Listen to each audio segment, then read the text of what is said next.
창세기 2014년 10월 첫 주에 강의를 시작해서 2017년 8월 마지막 주에 드디어 128주를 달려온 끝에 마치게 되었습니다.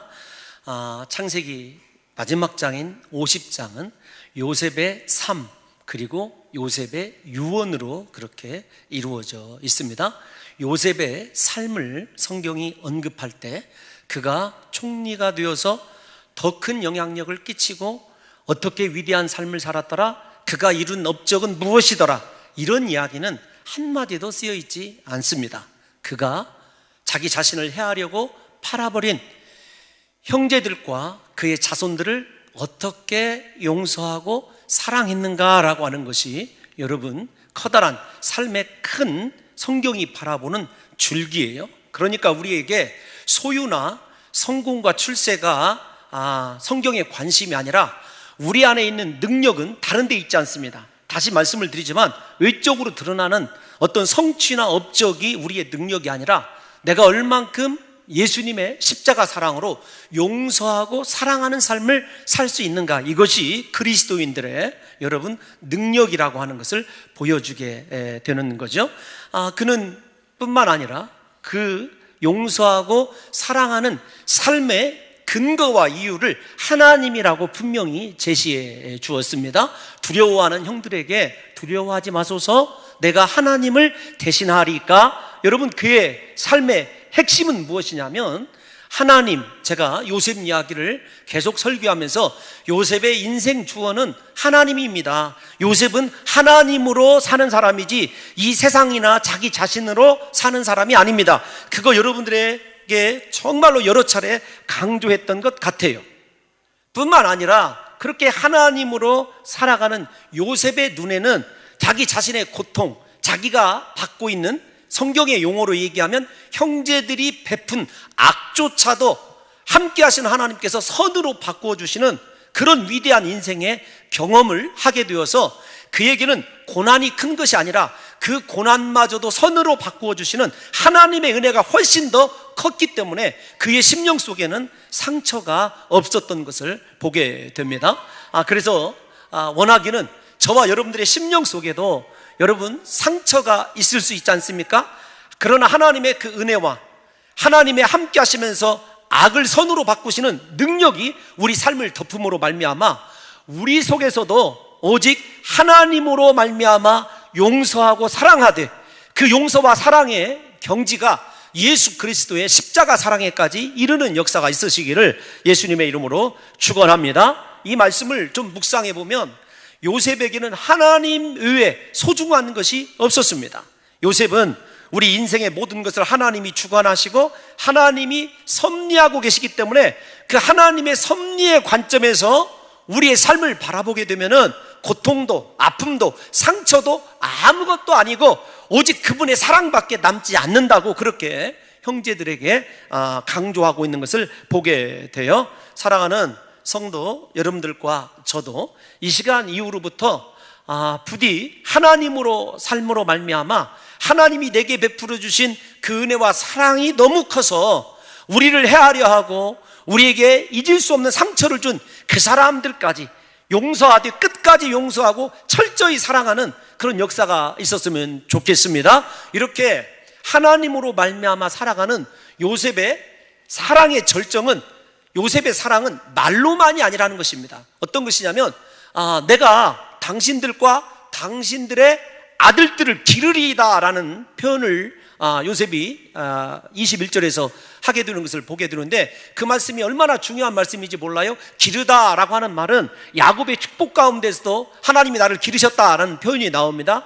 그 말은 어떤 것이냐면 참 목자가 양을 양육한다, 그런 말인데 성경에서 특별히 참 목자는 어떤 거냐면 우리가 잘 알고 있다시피 양들을 위해서 목숨을 버릴 수 있는 사랑이 있는 목자를 이야기합니다. 그러니까 요셉이 내가 당신들과 당신의 아들들을 기르리이다, 이 말은 무슨 말이냐면 내가 말이 아니라 입술로만 아니라 당신들을 위하여 내 목숨을 기꺼이 내어놓는 사랑으로 당신들을 책임지겠습니다 라는 말이죠.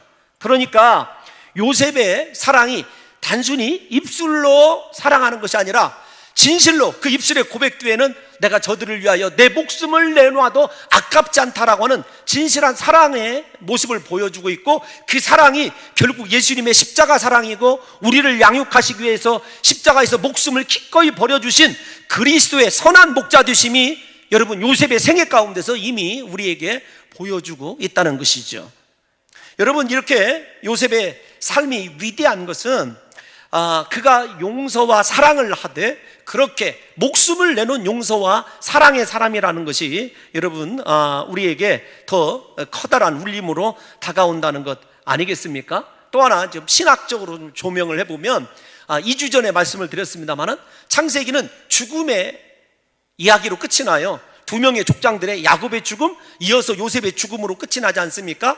1장 생명의 창조에서 시작해서 죽음으로 끝이 납니다.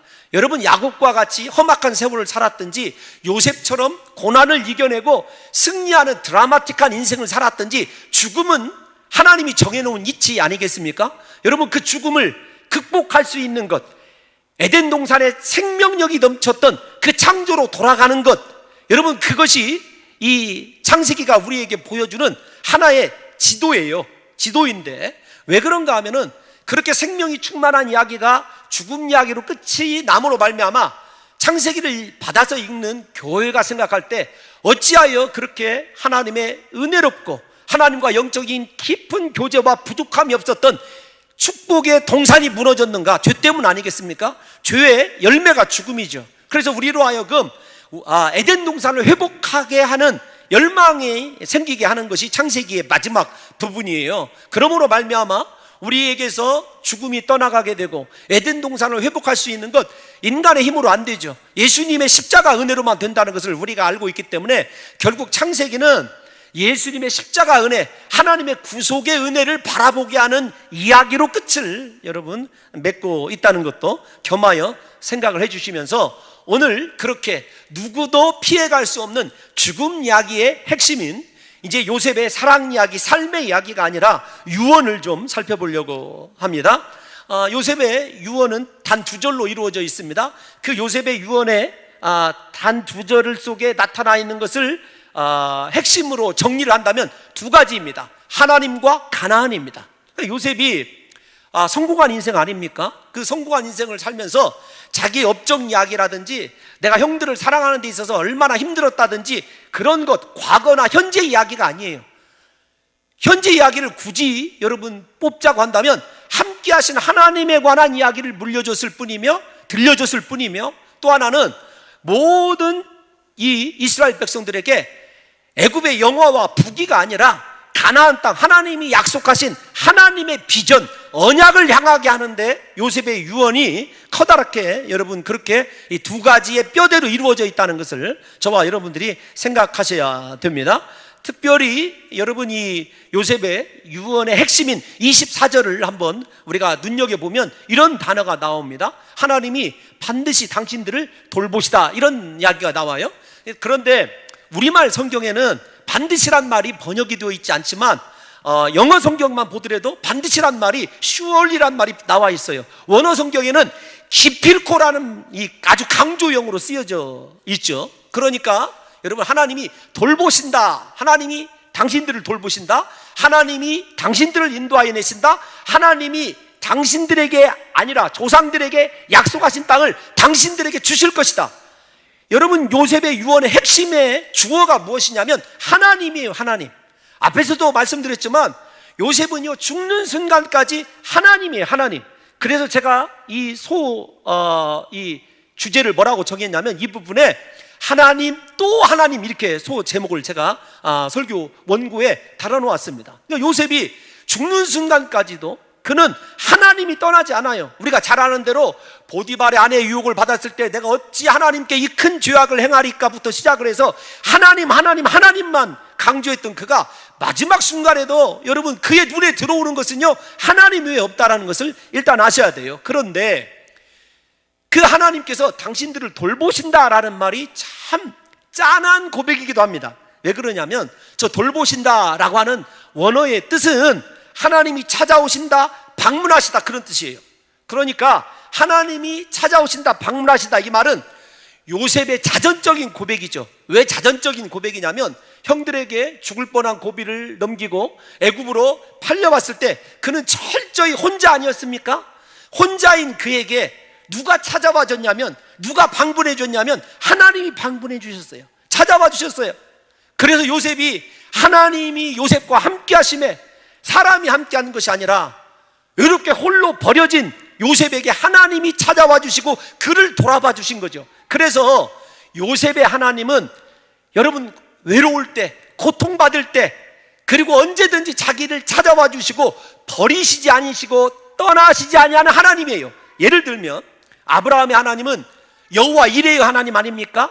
우리가 잘 아는 창세기 여러분 22장에서 이삭을 바칠 때 아들아 염려하지 말아라, 재물을 하나님께서 준비하실 것이다. 그 하나님의 여호와 이레의 하나님이에요. 이삭의 하나님은 100배나 축복해 주시는 브엘세바의 하나님입니다. 야곱의 하나님은 야곱아 염려하지 말아라, 내가 너에게 약속한 것을 이룰 때까지 내가 너를 결코 떠나지 아니하리라, 함께 하시는 하나님입니다. 임마누엘 하나님이죠. 그러면 요셉의 하나님은 어떤 하나님이냐면 돌아봐 주시는 하나님, 나를 찾아와 주시는 하나님, 아무도 나를 생각지 않을 때 나에게 방문하셔서 나에게 말씀해 주신 하나님이었던 거죠. 그 하나님이 나뿐만 아니라 너희들에게도 반드시 찾아갈 것이다, 너희들을 방문해 주실 것이다. 여러분 그 약속대로 우리가 잘 아는 대로 출애굽기 2장 24절에서 25절을 보면 하나님이 이스라엘 백성들을 찾아가 주셔요. 방문해 주십니다. 우리 출애굽기 2장 24절에서 25절을 읽어볼까요? 시작. 고통 소리를 들으시고 하나님이 아브라함과 이삭과 야곱에게 세운 그의 언약을 기억하사 하나님이 이스라엘 자손을 돌보셨고 하나님이 그들을 기억하셨더라. 돌보셨고 하나님이 방문해 주셨고 찾아가 주셨고 하나님이 그들을 기억해 주셨더라. 여러분 이게 출애굽 역사의 서막을 알리는 위대한 하나님의 출애굽해야 될 이유를 가리키는 선언 아닙니까? 이걸 보게 된다면 사랑하는 성도 여러분들과 제가 여러분 누구로 말미암아 살아야 될지, 사람들은 우리를 잊어버립니다. 환경은 우리를 멸시할 수 있어요.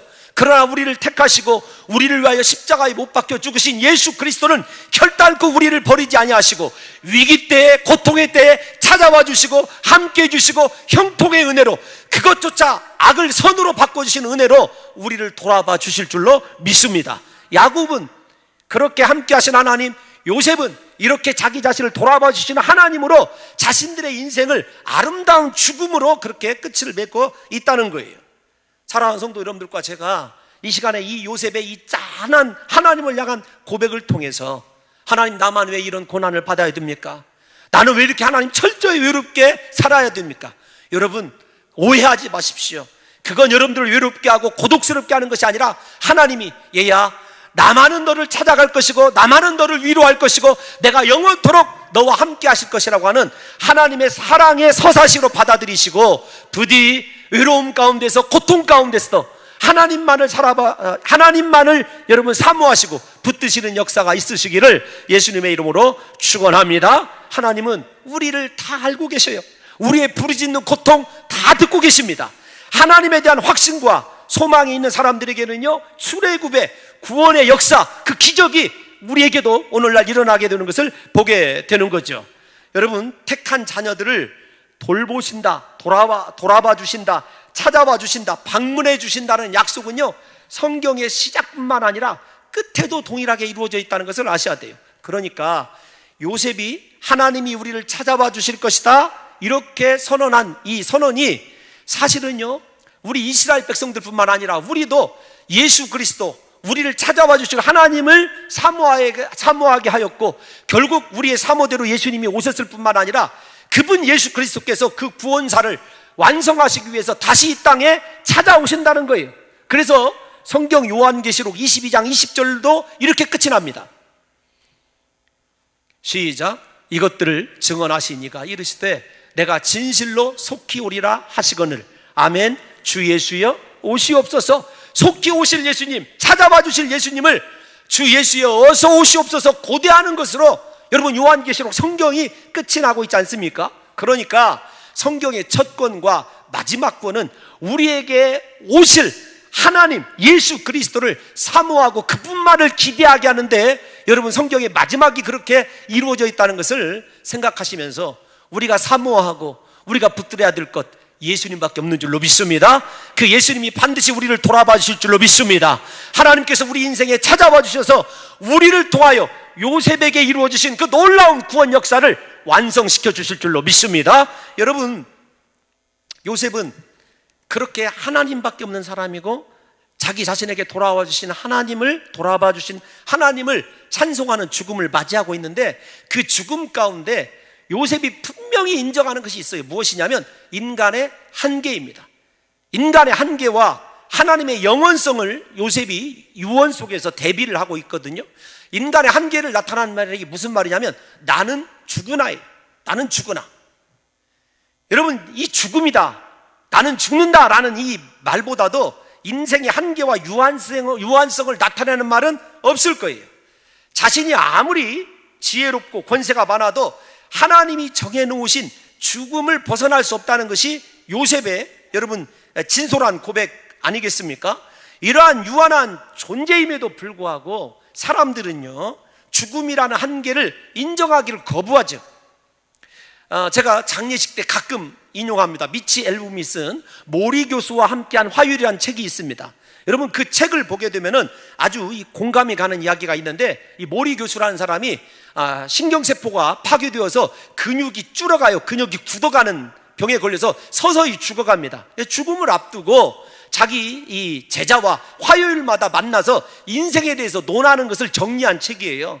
근데 그 책 가운데 공감할 만한 내용이 나오는데, 어떤 내용이 나오냐면 이런 얘기가 나와요. 사람들은 모두 다 죽게 된다는 것을 알고 있지만 자기가 죽는다는 것을 믿는 사람은 하나도 없다네. 만일 자기가 죽는다는 것을 진실로 믿는다면 사람들은 금방 다른 사람이 될 것세. 여러분, 이거 우리에게 상당히 여러분 찔림이 드는 말 아닙니까? 죽는다는 거 다 머리로는 알아요. 그런데 내가 죽는다? 여러분, 지금 여러분의 삶을 몇 % 확신합니까? 우리는 대부분 이렇게 생각해요. 별일 없으면 내가 100세 시대에 80세 이상은 너끈히 살 수 있지 않을까? 천만에요. 우리 인생을 누가 그렇게 장담할 수 있느냐고요. 요셉은 자기가 죽는다는 것을 알기 때문에 오직 죽지 아니하시고 영원하신 하나님만 의지하고 살았던 거예요. 이 세상의 북이 잠시면 사라진다, 총리짜리, 이거 아무것도 아니라는 거죠. 그렇게 자기 자신의 한계를 인정하고 사는 사람은요, 철저히 하나님 의지할 수밖에 없어요. 여러분, 우리 스스로를 너무 확신하기 때문에 하나님을 의지하지 않고 내 마음과 내 뜻대로 내 계획으로 살아가다가 남는 것은 결국 실패와 상처밖에 없는 것 아니에요? 요셉이 일단 좀 세속적인 언어이지만 성공적인 인생을 살았던 것은 자신의 한계를 알았어요. 자신이 그렇게 하나님의 뜻을 헤아릴 수 있는 지혜가 있음에도 불구하고 가장 큰 깨달음은 나는 죽는다는 거예요. 나는 죽는다. 그러나 하나님은 영원하다. 이게 요셉이 깨달은, 제가 생각할 때는 가장 지혜로운 깨달은 것 같아요. 사랑하는 성도 여러분, 우리가 이 본문의 말씀을 다시 한번 생각해 보십시다. 어떤 거냐면 사람은 죽는다. 이게 창세기 끝 앞에서 얘기한 것 얘기 아닙니까? 그런데 하나님은 영원해요. 하나님의 섭리는 영원합니다. 말씀은 영원해요. 여러분, 이 말씀을 우리가 곰곰이 생각해 보면 아브라함 죽었습니다. 하나님께서 이삭과 일하셨어요. 이삭 죽었습니다. 하나님이 야곱과 일하셨어요. 야곱 죽었습니다. 하나님이 요셉과 일하셨어요. 요셉 죽었습니다. 하나님이 모세와 일하셨어요. 모세 죽었습니다. 여호수아와 일하셨어요. 여호수아 죽었습니다. 사사들과 일했어요. 어디까지 더 해야 되죠? 사람은 위대한 사람이든 못난 사람이든 다 죽습니다. 그러나 하나님의 말씀은 영원하고 그 말씀을 붙드시는 하나님은 영원한 존재예요. 그 영원하신 하나님 앞에 우리 인생이 해야 될 것은요, 날마다 그분 사모하면서 그분 의지하고 내 자신의 한계를 인정하면서 그분 앞에 겸손히 엎드리는 삶, 그거밖에 없는 것 아니겠습니까? 여러분, 오직 하나님만이 영원하다는 신앙이 요셉의 인생을 성공적으로 마무리하기엔 원동력이 되는 거죠. 결국은 나는 죽지만 하나님은 영원하십니다. 그 영원하신 하나님을 붙들고 살았기 때문에 요셉의 인생이 위대한 성공으로 여러분 마무리되는 것 아니겠습니까? 또 하나, 요셉은 죽으면서도 꿈을 꾸는 사람이에요. 요셉은 죽음의 순간에 아브라함과 이삭, 야곱에게 언약하신 하나님을 생각하면서 약속에 대한 약속의 땅에 대한 소망을 고백하는 것을 보게 돼요. 그러니까 다시 말씀을 드리지만 총리 자리 어떻게 할까, 내가 모아놓은 재산 어떻게 할까, 우리 자식들을 좀 어떻게 하면 안전하게 살게 할 것인가, 그거 고민하지 않아요. 그냥 온 자식들로 하여금 현재가 아니라 미래 약속의 땅 가나안을 확신케 하는데 여러분 이 요셉의 유언이 그렇게 중요하게 작용하는 것을 보게 됩니다. 왜 이런 삶을 살 수 있었냐면 요셉은 하나님 말씀에 대한 분명한 확신이 있었어요. 말씀에 대한 확신이 있으면 미래가 두렵지 않습니다. 현재를 살아도 겸손하게 살 수 있어요. 우리가 다 같이 창세기 여러 차례 읽은 말씀입니다. 15장 13절에서 우리 16절을 한번 읽어봅시다. 하나님이 뭐라고 약속해 놓으셨는지 시작. 여호와께서 아브라함에게 이르시되 너는 반드시 알라. 내 자손이 이방에서 객이 되어 그들을 섬기겠고 그들은 400년 동안 내 자손을 괴롭히리니 그들이 섬기는 나라를 내가 징벌할지며 그 후에 내 자손이 큰 재물을 이끌고 나오리라. 여기까지만요. 여러분 가장 중요한 것이 무엇이냐면 하나님이 저렇게 약속하셨으면 그것이 반드시 이루어진다는 것이 요셉의 확신이에요. 그래서 이 죽음 가운데 다시 말씀드리지만 사람 이야기도 과거 이야기도 돈 이야기도 환경 이야기도 땅 이야기도 나오지 않아요. 오직 하나님과 약속의 땅 가나안, 이것이면 충분하다는 거예요. 여러분들 곰곰이 생각해 보십시오. 정말로 내 신앙이 건강한 신앙이면은요, 나는 하나님으로 만족하는 신앙이에요. 그리고 내가 무엇을 바라보고 있는지, 하나님 주신 사명과 비전을 바라보는 인생을 살아가고 있는지, 아니면 유한한 이 땅의 것을 바라보고 살아가고 있는지를 여러분들과 제가 점검해 봐야 된다는 것입니다. 사랑하는 성도 여러분들이요, 요셉은 믿음의 족장들에게 주신 하나님의 약속을 믿고 그 말씀만 붙들고 살아왔어요. 그리고 그 약속에 신실하신 하나님께서 자기 후손들을 가나안 땅으로 분명하게 인도하실 것을 확신하고 있었기 때문에 가나안 땅을 미리 바라보는 거예요. 제가 이 말씀을 좀 생각해 보면서 요셉의 믿음과 모세의 믿음이 갑자기 비교가 되더라고요. 비교가 됐어요. 제가 모세를 폄하하려고 하는 것이 아니라 요셉은 하나님의 약속의 말씀을 분명히 붙들었기 때문에 죽으면서도 가나안을 바라보고 있어요. 막벨라굴을 바라보고 있고 자신의 믿음의 선조들이 하나님 앞에서 살았던 삶을 바라보고 있고 그 삶에 주어진 약속들이 성취될 것을 확신하고 있어요. 이게 믿음 아닙니까? 그래서 히브리서 11장 1절에서 믿음은 바라는 것들의 실상이요 보지 못하는 것들의 증거다, 이렇게 얘기하고 있어요. 저도 마찬가지예요. 목표를 하면서 제가 아직 이루어지지 않은 우리 교회의 선교의 꿈이 이루어진 줄 믿어야 되는 게 무엇 때문에 그러냐면 하나님이 함께 하시기 때문 아니겠습니까? 여러분, 제가 왜 모세의 이야기를 꺼내냐면 모세가 여러분 하나님 앞에서 거룩을 나타내는 일을 하지 아니하고 자기의 혈기대로 이스라엘 백성들에게 물을 내게 한 후에 하나님께서 죽을 것을 명하시게 되죠. 그러니까 하나님께 소원을 내요. 하나님, 저 가나안 땅 한번 보고 싶어요. 그래서 하나님께서 느보산으로 가라. 여러분, 느보산에 올라도, 그러니까 요단강의 동쪽이에요, 느보산이. 오늘날로 얘기하면은 여러분 요르단 지역입니다. 그런데 느보산에 올라 있어도 가나안 땅이, 이스라엘 지역이 해발이 훨씬 높아요. 그러니까 느보산에서 절대로 가나안 땅을 바라볼 수 없어요. 근데 하나님이 신비하게 해발이 훨씬 높은 지역에도 불구하고, 여러분 지금 이 말을 이해 못 하시는 건 아니죠? 여러분 이런 겁니다. 지금 이 평지가 높습니까? 봉실산이 높습니까? 봉실산이 높은데 하나님께, 하나님 저 봉실산 꼭대기 한번 보여주세요. 그러니까 하나님이 신비하게 보여준 거예요, 모세에게. 그런데 요셉은 하나님께 그런 이야기 하지 않아요. 이미 죽으면서 가나안 땅을 확신하고 있고 바라보고 있어요. 이게 요셉의 믿음입니다. 여러분, 우리의 믿음이 어느 정도냐라고 하는 것을 생각해 봐야 돼요.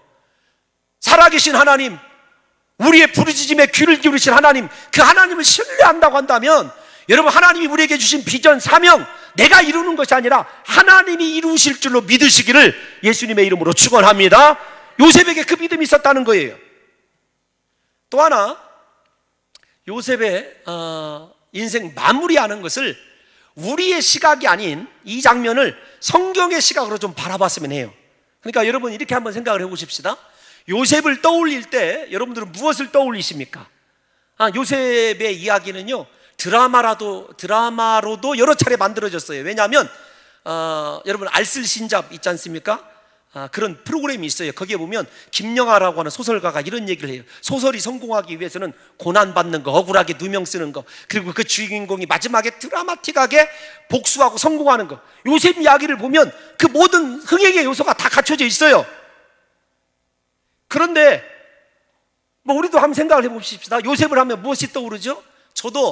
제가 가장 떠오르는 건 무엇이냐면, 어린 청년의 나이에 보디발의 아내의 유혹을 내가 어찌 여호와 하나님께 득죄하리까, 옛날 성경에 범죄하리까라고 하는 그 장면이 크게 생각이 나요. 저 같으면.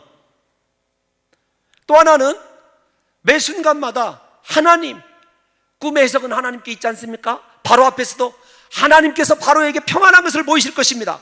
그리고 조금 더 깊이 생각한다면, 총리가 되어서 형들과 끌어안고 울었을 때, 나 같으면 저것들 당장 이럴 텐데, 사랑하는 그 모습, 그런 모습 정도가 생각이 날 것 같아요. 역경을 극복하고 성공한 일종의 신데렐라 콤플렉스를 다 만족시킬 만한 이야기가 요셉 이야기 속에 있지 않습니까? 그런데 성경은 요셉의 일생 가운데서 무엇을 기억해 줄까요? 우리 히브리서 11장 22절을 한번 읽어보겠습니다. 히브리서 11장 22절 시작. 믿음으로 요셉은 임종시에 이스라엘 자손들이 떠날 것을 말하고 또 자기 뼈를 위하여 명하였으며. 아멘. 지금부터는 히브리서 이야기로 잠깐 요셉을 성경의 시각으로 해석해 봐야 돼요. 여러분 보십시오. 히브리서 11장에는 유명한 믿음의 명예여전당 이렇게 불리는 곳이에요. 그러니까 믿음으로 인정받은 사람들이 쭉 나옵니다. 아브라함 다 나오죠. 저기에 이삭, 야곱, 모세 다 나옵니다. 그런데 야곱의 12아들들 가운데는 요셉만 유일하게 언급이 돼요. 우리가 생각할 때는 메시아의 조상인 유다가 언급이 되어야 될 것 같은데, 유다조차도 언급이 안 되고 요셉만 언급이 됩니다. 근데 요셉의, 예를 들면 아브라함은 믿음으로 이삭을 드렸다, 노아는 믿음으로 하나님께서 말도 안 되는 방주를 지으라는 명령했을 때 순종했다. 믿음에 순종한 그 인생의 하나님을 향한 절정의 모든 것들이 다 기록이 되어 있어요. 그런데 요셉의 제가 앞에서 언급한 우리가 생각할 때는 드라마틱한 요소는 전혀 성경이 관심이 없어요. 무엇에만 관심이 있냐면, 요셉의 믿음의 절정은 총리가 되었을 때도, 여러분 죄악을 물리쳤을 때도, 위기의 순간에도 하나님을 붙드는 것, 원수를 사랑한 것, 그것이 아니라 임종시에 이스라엘 자손들에게 애굽을 떠나라, 또 자기 뼈를 위하여 명하였다. 이것이 하나님이 보실 때는 요셉의 신앙의 최고봉이에요. 절정입니다. 여러분 왜 이런 일이 일어나느냐라고 한다면, 성경은 우리와 시각이 다르죠. 성경은 하나님의 구속사의 관점에서 기록을 하고 있습니다. 요셉을 구속사적인 관점에서 바라보면 그의 인간적인 지혜로움이나 신앙의 탁월함 등 여러 가지 나타낼 일들이 많이 있지만, 그것은 하나님의 시각과 별로 중요하겠지만 중요하지 않다는 거예요. 무엇보다 중요하지 않냐면, 지금 임종시에 유언하는 이것과는 비교할 수 없다는 거예요. 제가 다음에 대답해 드리도록 하겠습니다. 하나님이 보실 때는 하나님의 선택의 은혜와 가나안에 대한 약속과, 그리고 완전한 구원을 유언으로 자손들에게 물려준 이 사건이야말로 요셉의 전 생애를 대표할 만한 것으로 바라보고 있다는 것입니다. 왜냐하면 요셉은 죽음의 순간에 하나님의 언약이 있는 이스라엘 백성들이 애굽의 물질적 풍요에 기대어 눌러앉아서 애굽화 되어버릴까, 하나님을 잃어버리지 않을까, 하나님이 주신 약속의 땅 가나안에 대한 사명을 잃어버리지 않을까, 요셉이 그걸 제일 우려했다는 거예요. 여러분 지금 우리는요, 요셉이 우려하고 있는 것들에 만취해서 살아가고 있는 성도들 아닙니까? 세속화되어 버렸죠. 세상에 물질 사랑하죠. 하나님이 주신 사명은 무슨 사명입니까? 이 땅에서 잘 먹고 우리 자식 뒷바라지 잘하다가 우리 자식들에게 유산 물려주고 그것에 빠져 있는데, 요셉이 견지하고 또 견지한 것은 무엇이냐면, 절대 애굽이 아니라 하나님과 약속의 땅 가나안, 그것을 물려주는 그 장면을 성경은 믿음의 최고봉으로 본 거예요. 무엇보다 이스라엘의 구원자이신 하나님을 잃어버리지 않도록, 그리고 그들이 이 땅 가운데서 나그네요 하나님 나라에 이뤄야 되는 하나님의 백성이라는 정체성을 잃어버리지 않도록 믿음으로 선포한 그것을 하나님께서는 가장 기쁘시게 봤다는 거죠. 요셉의 믿음이 인정받은 것은 다시 말씀을 드리지만 꿈을 이루고 성공하여 흉년대 가족들과 수많은 사람들을 구원했다는 점이 아닙니다. 하나님의 약속을 확신함으로 그의 후손들에게 그 약속을 물려주겠다는 거죠. 성경의 관점과 우리의 관점이 너무나 다르지 않습니까? 우리 안에는요, 요셉처럼 성공하고 싶고 높아지고 싶고, 여러분 요셉처럼 무언가 가진 자답게 관용을 베풀며 살고 싶어하는 마음도 있을 거예요. 그러나 그것이 중요한 것이 아닙니다. 하나님에게 중요한 것은 우리가 어떤 영향력을 끼칠 거냐, 우리 자손들에게 무엇을 줄 거냐, 이 땅의 것이 아니라 영원한 하나님의 약속을 준 요셉을 위대한 신앙의 정점으로, 그 상황의 믿음을 하나님께서 그렇게 평가하셨다는 것입니다.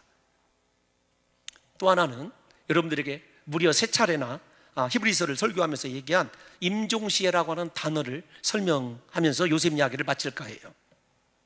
히브리서 11장 22절 계속합니다. 여러분, 이 임종시해라고 하는 단어는 헬라어로 텔류톤이라고 하는 단어예요. 그렇게 쓰여져 있어요, 임종시. 그러니까 히브리서를 오늘 11장을 댁에 가셔서 읽어보시면 아브라함 죽고, 이삭 죽고, 야곱 죽고, 죽고예요. 근데 요셉은 죽음이란 단어가 안 쓰여요. 무슨 단어가 쓰이냐면 임종했다, 이렇게 단어가 쓰이는데 우리말로 번역이 불충분합니다. 여러분들에게 왜 불충분하냐면 텔류톤이라고 하는 단어는 텔레스타이라고 하는 단어와 동일한 어근에서 나와요. 여러분, 테텔레스타이 어디서 나오는 말이냐면은 예수 그리스도께서 십자가에서 마지막에 죽으시면서 외치신 말씀이 뭐냐면 다 이루었다, 그 뜻이에요. 그러니까 요셉을 성경은 죽었다 이렇게 얘기하는 것이 아니라 다 이룬 사람, 혹은 여러분 이 단어가 회계 상업 용어거든요. 결산하여 혹은 빚을 다 갚았을 때, 여러분 인생의 마무리를 잘했을 때 그런 뜻이에요. 결산하여 부족함이 없이 마무리를 잘했다, 다 이루었다, 그 뜻이거든요. 성경에서 유일하게 죽음을 죽음이 아닌 단어로 쓰여진 것이 예수님과 요셉 두 분이에요, 두 분.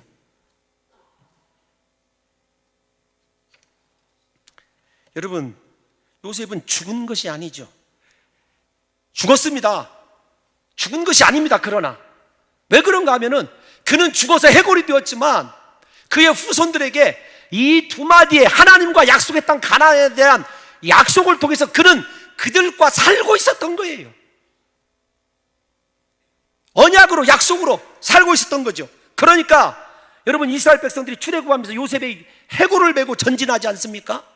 이스라엘 백성들이 출애굽에서 맨 것이 두 가지가 있어요. 하나는 요셉의 관이고 하나는 법궤죠. 하나님이 과거에 우리를 사랑하셨고 약속을 주셨다는 증표, 하나는 미래의 가나안에 들어가면 어떻게 살 것인가를 얘기하는 법궤, 두 가지 상자를 들고 다녔어요. 요셉은 죽었지만 죽은 것이 아니었어요. 400년이라고 하는 시간을 초월하고 애굽이 아니라 가나안이라는 공간을 믿음으로 바라본 대로 하나님께서는 그는 죽었다고 얘기할 수 없이 완전히 이룬, 그의 모든 사명을 이룬 사람이기 때문에 성경은 그에게 죽었다라고 하는 단어를 쓰지 않는 거죠. 여러분, 우리 인생이 반드시 죽게 될 것입니다. 그러나 우리 인생을 성경이 평가할 때 너는 죽은 것이 아니다, 네 후손들에게 언약으로 살아있고 네 후손들에게 믿음으로 살아있고 네 후손들로 하여금 이 세상에 물들지 아니하고 약속의 땅, 하나님을, 약속의 땅을 바라보며 하나님과 동행하는 삶을 물려주었다. 그게 여러분 텔류톤, 다 이룬 삶, 임종이란 말 아니겠습니까? 요셉의 인생 마무리가 결산이 예수님처럼 완전했다는 말씀 아니겠어요? 제가 우리 성도님들에게 부임하면서부터 지금까지 부탁하는 기도 제목이 있습니다. 새벽 예배 나오시는 분들은 알아요. 뭐냐면 제가 끝이 아름다운 목회가 되게 해달라고 기도해달라는 것입니다. 저는 끝이 아름다운 목회자가 되고 싶어요. 제 생각에는요, 인생에 있어서 시작이 중요한 것이 아니라 끝이 중요합니다. 신앙생활도 맨 처음에 와서 막 허겁지겁 하시는 분들 보면은요, 제가 기도합니다. 하나님, 저 영혼 언젠가는 낙심해서 주저앉지 않을까 싶은데 말을 잘 표현을 못 하겠습니다. 시작이 중요한 게 아니죠. 끝이 아름다운 것. 우리 인생의 마지막 결산이 하나님 보실 때, 야, 너는 죽었다고 하기가 너무 아깝다.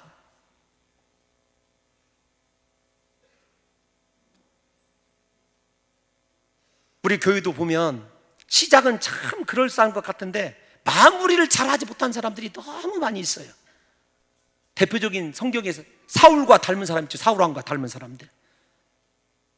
요셉은 인생 마지막 순간을 그렇게 그의 전 인생 가운데 109년의 삶이 아니라 110년째 죽는 그 순간을 하나님이 주목하여 보셨던 거죠. 그의 성공적인 인생 마무리 때문에 이스라엘 백성들은 출애굽해서 가나안으로 들어갈 수 있었던 것 아니겠습니까? 400년 동안 내려오던 요셉의 유언이 모세에 의해서 실행이 되어지고 하나님의 약속이 이루어지는 것 아니겠습니까?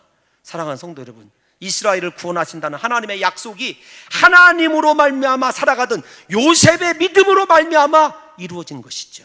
한 사람의 믿음이 이렇게 중요합니다. 온 백성들이 이구동성으로 다 같이 출발하고 출애굽을 할 수 있었던 것, 모세의 지도력이 아니라 요셉의 유언이었다라는 것을 성경이 우리에게 여러분 증언해주고 있는 것 아니겠습니까? 사랑하는 성도 여러분, 요셉처럼 살고 싶지 않습니까?